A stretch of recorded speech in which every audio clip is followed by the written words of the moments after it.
If you want to publish a book, but you feel stuck, out of time, and you don't know what to do next, then it's time to finish the damn book. Here's your host, Susie Schaefer.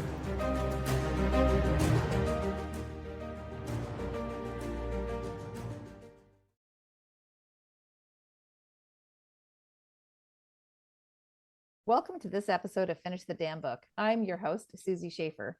My guests today are from the Veterans Writing Group of San Diego. President Gary G. Garrettson has been with the group for 12 years, serving as president of the 501c3 nonprofit organization for the past 4 years. The organization has published 5 anthologies to date.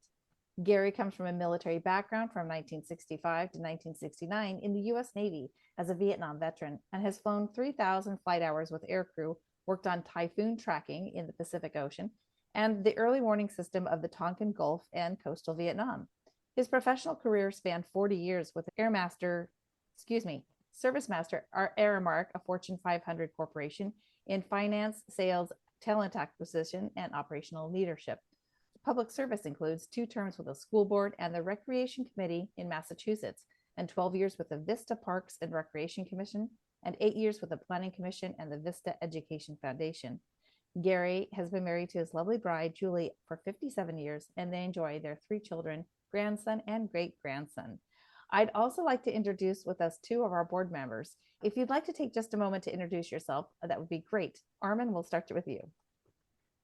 Hi, everyone. Armand Kian. I'm a 25-year veteran of the U.S. Navy, and I've been with the Veterans Writing Group for a few years right now. I'm very proud to be part of this organization and a resident of Vista, California. And Brian.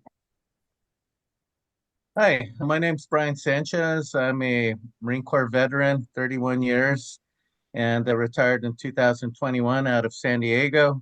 I'm happy to be a part of this podcast and represent the Veterans Writing Group as a board member and also as the CFO. Thank you. Awesome. I'm so glad you guys are here today. This is wonderful. Gary, would you like to tell us a little bit about what the Veterans Writing Group does to support veterans, like services, events, and things like that? Well, besides publishing the books that you talked about, we help veterans and encourage them to write their own books. We did the anthologies, but we have, I think, about 10 now of our writers who have published individual works, and I think as many of them have gone through finish the damn book. Oh, I'm sorry, finish the book publishing. Read the wrong one. And so we encourage that. We get involved a lot with local organizations, the Chamber of Commerce, other veterans groups throughout San Diego. We focus a lot on active duty family members and also veterans, and we help them write for many reasons, such as for therapy, for fun, for relationship building, and so their family can know about their books, and obviously for the general public. So we try to focus on all of those things. We launched book 5 earlier this year. Armand, do you want to talk a little bit about what the experience was like working with professional services this time around versus doing the previous books? Certainly. We had been kind of a coalition of the willing. In fact, we weren't even necessarily a 501c3 until fairly recently. So each book took a little bit longer to produce and edit and release.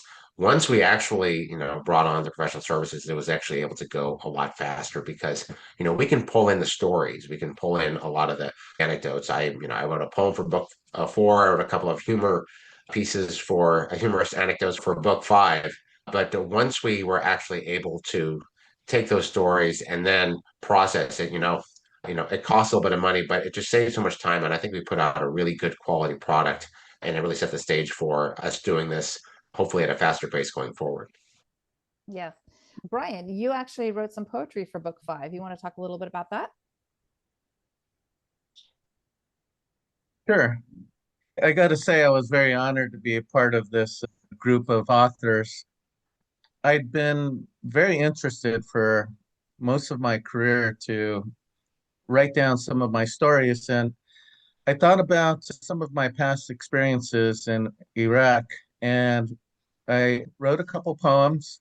I'm extremely proud about my experience being in Iraq, involved with some operations, and I was excited to be able to share these poems with some of my family and friends. So, what a great opportunity through the Veterans Writing Group and through your support, Susie, because you really made it easy for us to put this together. This was my first go around as one of the newer board members for about a year. And gosh, it was a wonderful experience to be a part of this. And I can only see this growing even more. But again, my experience writing some poems and finally being published is a big deal, quite an accomplishment. And I get to join some great authors like Gary and Armand. Awesome. Thanks, Brian. And we've had Derek Barraza join us. Derek, would you like to do a brief introduction? Sure. I apologize. I was having some difficulty getting connected. My name is Derek Barraza. I am a fairly new board member. I joined with Gary earlier this year. We met through a team referral network, and I've got many years of experience serving on nonprofit boards. I am the son of a World War II veteran. My father and his four brothers all served, and four of them served in World War II, three in Europe, one in the Pacific. That was my dad. And his youngest brother served in Korea. And on mom's side, there's also many veterans that served in World War II and subsequent time from there. I've got nephews, nieces, cousins, all military. So I have a connection, although I didn't serve myself personally. I've been very close to the veterans that did serve and lots of stories to tell. Dad was not very forthcoming in my younger days, but he shared a lot in his final years. So I'm just very pleased to be part of the group. My background is in technology. I have a certification in project management. I am a photographer by trade, and I just want to bring something to the table if I can contribute in some way. Gary and I have talked about stories coming from family members and friends, and I just might put pen to paper and help share some of those stories and help them live on. Thank you, Derek. Yeah, I get asked that question a lot about why I support veterans. And even though I don't have any military service, my grandfather was in the Navy. And after he was out of the service, he actually was one of the people that actually made the bolts for the Golden Gate Bridge. So that's kind of his claim to fame. So yeah, I very much appreciate all of you with service, and thank you for doing that to support our country. So Gary, let me turn it back over to you. Do the contribution authors for book 5, did they express any aha or life affirming experiences from becoming a published author? I think one of our authors, well, let me tell a story about one of our books. I don't remember which. It was a Vietnam B-52 pilot who flew 200 combat missions. And he never wanted to tell his story. And I got to know him and would meet with him in the nursing home, and we would share stories.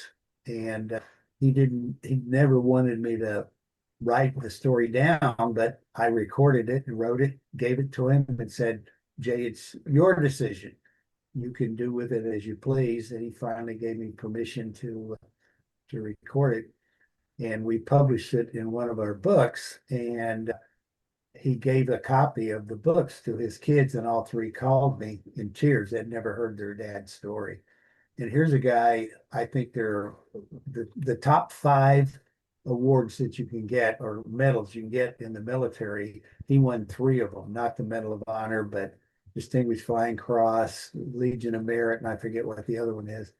But they didn't know any of that. And it was just amazing to hear that, and to hear all the authors talk about how great it was, and to try to get book copies of the book for their families and so forth. So it's just been a real treat to see those people share their stories in the book and with their friends and family.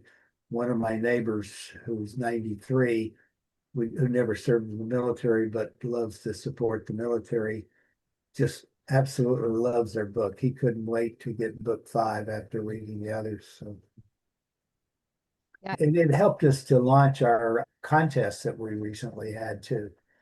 And that was a real treat. And if you get a chance, we'll talk a little bit about that. Okay, super. Thanks, Gary. I think that you're right. There's something about, even if someone doesn't necessarily want to share their stories, it is important for the generations after that person who has served to be able to know what that person experienced. And that's part of the legacy, right? That's the legacy piece of doing what we do. Yes. Armand, do you want to share any results that you can contribute to publishing the book? Oh, you're muted. Sorry. Certainly, like I said, I wrote a poem a long time ago. It just sort of, and I'm not terrible at poetry, but like about 20 years ago, it just sort of popped into my head and I got it out. So, it's great to get these stories out. But for me, the larger experience is, I'm a fan of history, and history exists within our minds. It's our lived experiences. And if the last person with a particular lived experience is gone without recording it, that it's gone forever. It can never be recovered or anything. So, I don't know how much of our military history is gone. It's unquantifiable. But just to get it down, it's very, very satisfying to get this kind of stuff out. I would love to see, Gary mentioned the B-52 pilot. I would love to see more aviators actually come in and give us some additional knowledge experience, special forces guys.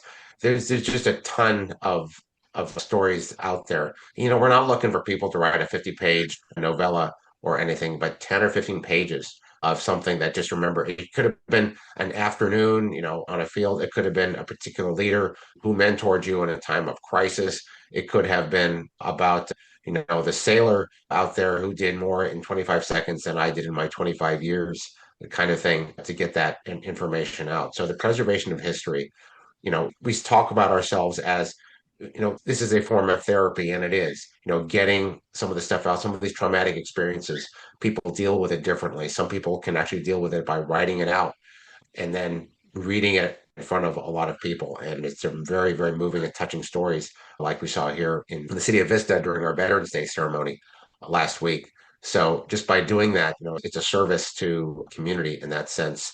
And it's terrific because, our group, we don't charge membership fees. We don't charge admission fees. We're funded by grants, and we're funded by the sales of the books that we actually do. I mean, it is truly a way to give back to the community and give back to veterans as well. I agree. And Brian, you served several tours, if I'm correct.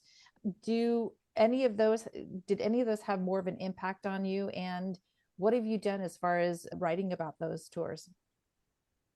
I served a couple of tours in Iraq and Afghanistan.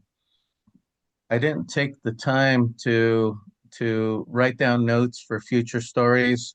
I had the intention, but I think I was too busy and more focused with more important things. But I think had I knew about a nonprofit like the Veterans Writing Group, I think that would have maybe helped me capture some critical notes. However, one thing that I did do when I was deployed, I wrote letters, I sent emails, and one thing I intend to do with that is to go through some of them to rehash some of the experiences that I had so I could share some of these personal stories and also stories of the other service members that I served with, to include partner nations, some of the foreign forces we were supporting directly, and some of the civilians that were doing a lot of good work to support the mission out there. So I think this is all really important, just like Armand said, to capture history, because it's often said that reality is stranger than fiction. There's some amazing stories that come from all these servicemen and women around the world through their experiences, domestic and abroad. And I look forward to sharing some more of those experiences through some stories and poems in the future, also with your help. Thanks, Brian. Susie, really quick, I am going to have to drop right now, but I want to take this opportunity to thank you so much for everything that you've done for our group, because we are so much further ahead than we were. And having you on as part of our team is has not only been great for the group, but it's been quite a treat as well. So thank you for everything. Thank you so much, Armin. And I did not pay him to say that. Take care, Armin. We'll see you next time. Okay, bye. Derek, I'd like to actually ask you a question now too about that community support for those of us that are not in the service. What are some things that people can do to connect with community and military families and provide support? Wow, that is a really great question. I think there's got to be a million things under the sun that can be done to support the veterans community. Everything from just reaching out and being available to support whatever that need might be, whether it's helping a military family make ends meet somehow, or if it's connecting them with a wonderful group like the Veterans Writing Group, helping them get their story out, or even as simple as being a friend, being a companion to a veteran. And my dad's last years of his life, he was alone. My mother had passed before him, and if I wouldn't have been there, I can't imagine what would have happened. He would have been spending every day alone, and that's just not right for anyone. And when somebody has served our country and risked their life to do so, and now they're living by themselves with those memories and only those memories, to me, that's just not right. So I think connecting with organizations and helping to bring that type of service that could be needed or companionship are probably the most important things. But, for God's sakes, I don't think any veteran should ever be going hungry.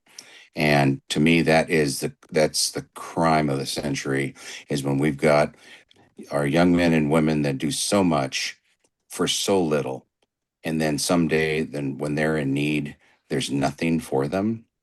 That's completely wrong. So how can we help?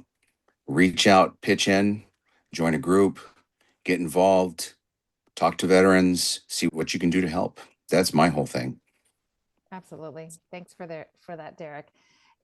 Gary, do you want to talk a little bit about the writing contest? Because that's something that was recent, but also a way that families could connect with family members who are veterans and actually share their writing. And what was that experience like for you?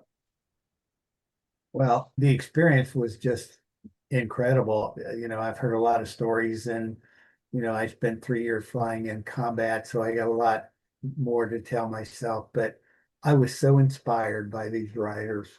And the idea for the contest was Ed Harrington, one of our board members who spent 20 some years in the Navy.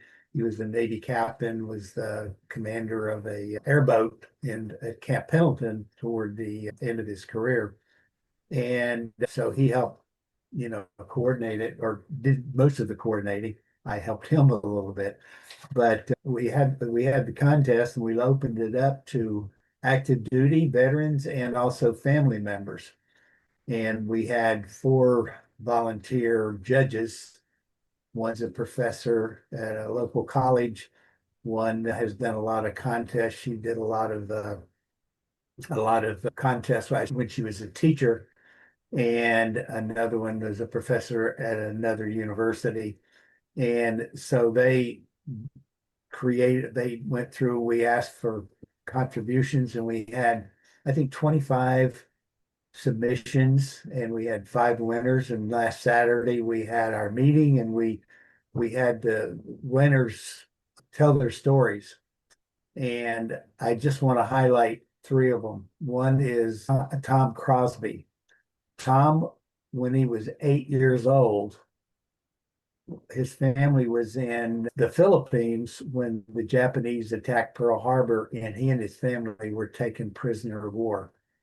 And he spent 3 years as a prisoner of war. The Army rescued him.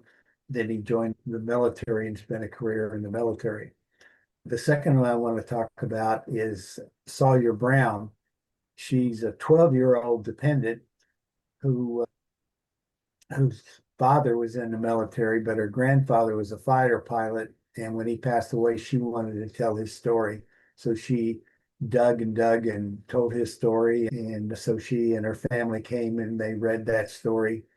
And the third one I want to highlight is the father, Ed McKenzie. And Ed was a Vietnam veteran, and now he's a priest at Mission San Luis Rey. And he wrote a poem called If Dog Tags Could Talk. He still wears his dog tags, and he wrote this poem. And for our group, he decided to turn it into a song. And so he sang that song, If Dog Tags Could Talk, at our meeting.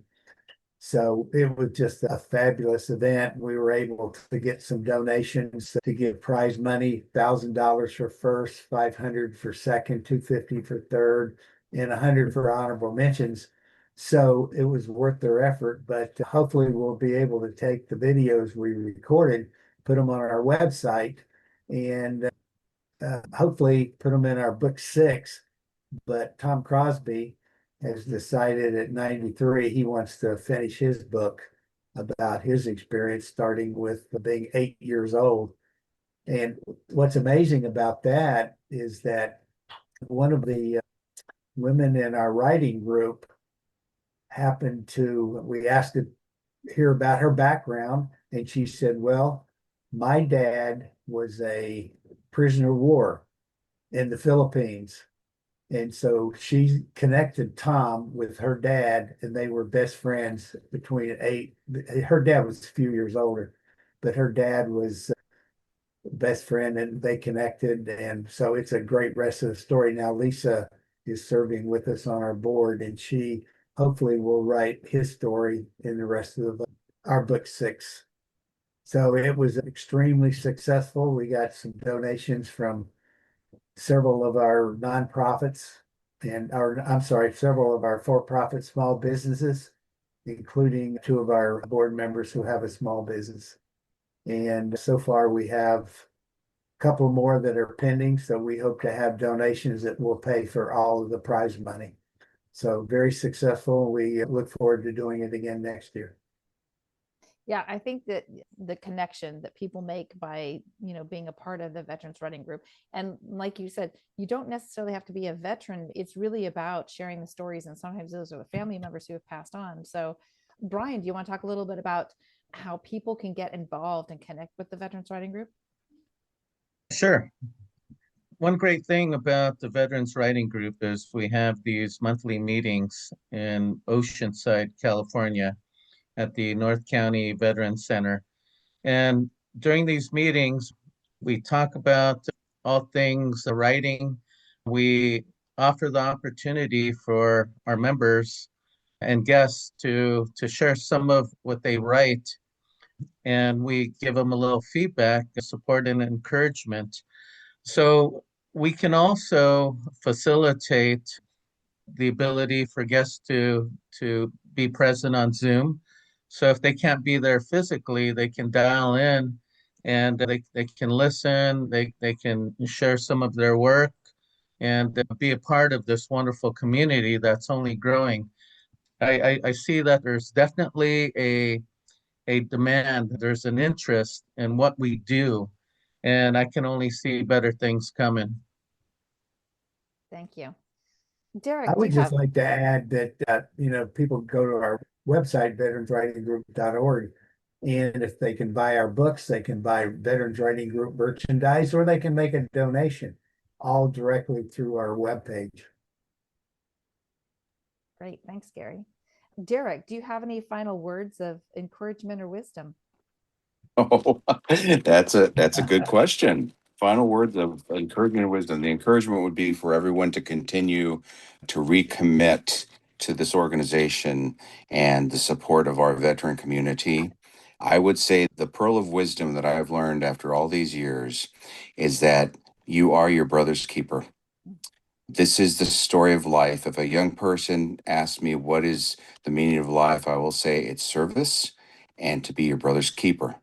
So as a core philosophy, I think that the work that's being done here by everyone on this call is exemplary of the kind of work that we all need to do. Well said. Brian, would you like to add anything to that?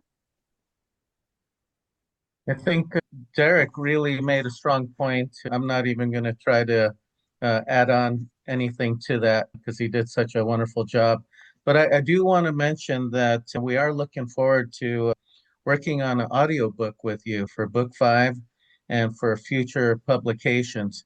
So I think that's really important because there's a lot of people that like to listen to stories. There's some people that can't read, for obvious reasons.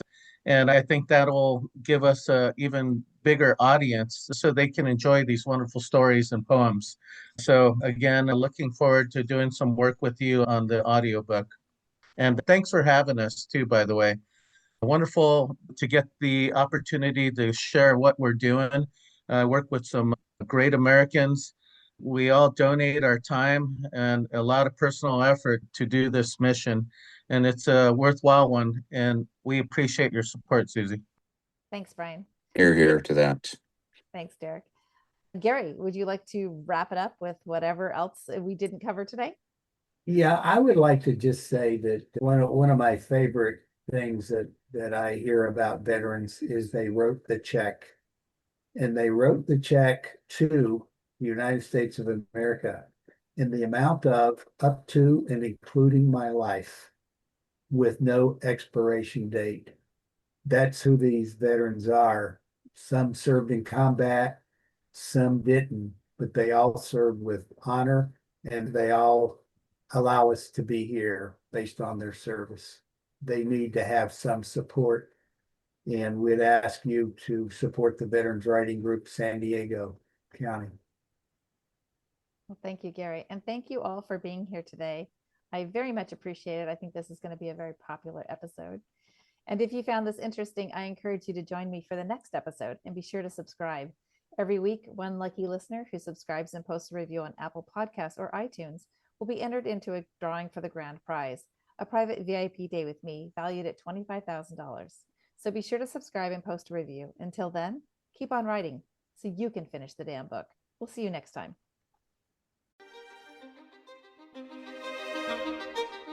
So that's it for today's episode of Finish the Damn Book. Head on over to wherever you listen to podcasts and subscribe to the show.